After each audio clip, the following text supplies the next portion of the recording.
Hello everyone, welcome to Ancestry Answers.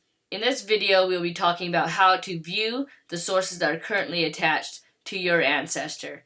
So if you go to the ancestor you want to work on, you'll either click on sources here or you can scroll down.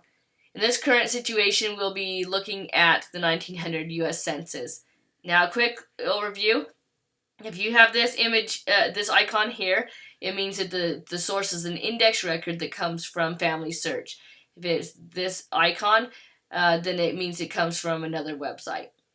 Okay, so if you left click on the link, it'll bring up, if there's an image here, it will show that. And here's a quick overview.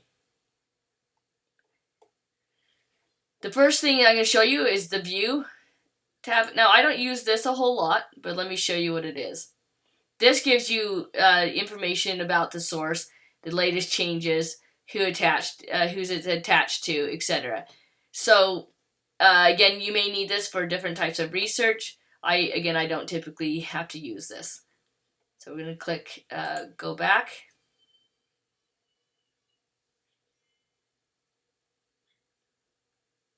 I wish it would come back to the source I was currently looking at. Maybe we'll put that as a feedback. So again, let's go back to the 1900 census. This is where you can edit the information. This, if it's a source that comes from FamilySearch, it will automatically put all this information in. However, if it's one that you add manually, I'll show you how to get this information in and where to find it and where to put it in.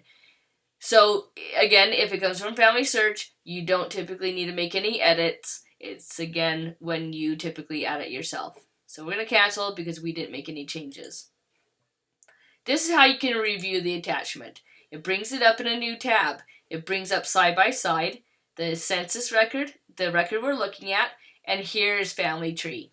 Now this shows that this record is attached to Nancy Pollard Tate. If I find it is incorrect, I may click on here and put the reason why I'm detaching it. Now, for example, in this one, this is the daughter. This shows that Alberta is a servant.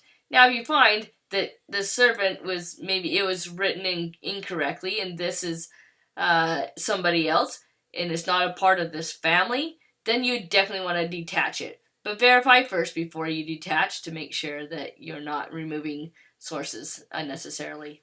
So we're going to close this tab and go back to where we were.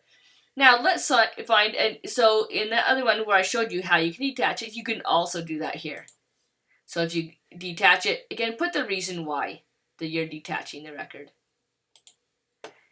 If for some reason we need to report abuse, that is offensive, spam, or inappropriate, you can put that in. Okay. Now the FamilySearch system, typically they have a really good system to go through and make sure that things are not attached that are inappropriate. But if you happen to come across and it was missed by the FamilySearch volunteers, then please report the abuse. Now here's the tag situation. So let me show you quickly where the tags come in. So if I click on the name up here, this will show me that there are 10 sources that tag the person's name. Okay, so that's important because the more you have verifying the information, the better. So again, let's see the birth record. We have 7 that tag this. So let's go back down to our source. Let's say you find an obituary of a child and it indicates the death information of the father.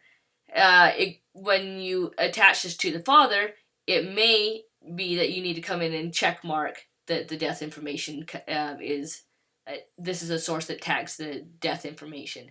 It's not too often that you'll have to do this, but it's nice to know where to do it if you need to. Okay, if you click on the URL, it'll open it up in a new tab, and this is typically where I come in and use it. So here you can see the quick overview. If I click on Cornelia Short, it'll bring up Cornelia Short's information here. You can see here, if this was a family member, this is where I would attach to the family tree, and we'll talk more about how to attach sources. Here is where you can click on the image as well. We're going to zoom in using the plus sign. And here, there's a Cornelia Short. So here's Nancy that we were talking about. Now, in the 1910 census, I want to just show you something quickly.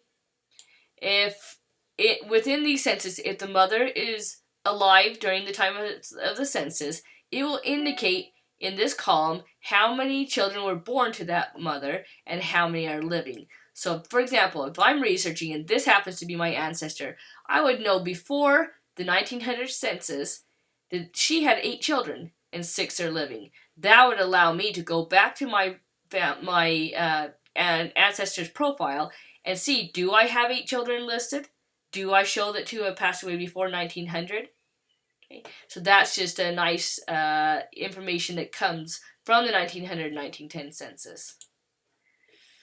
So if I click on the image, so again, I can click on the URL and see the image there, or I can click on it here and view it this way. So there's multiple ways to get around.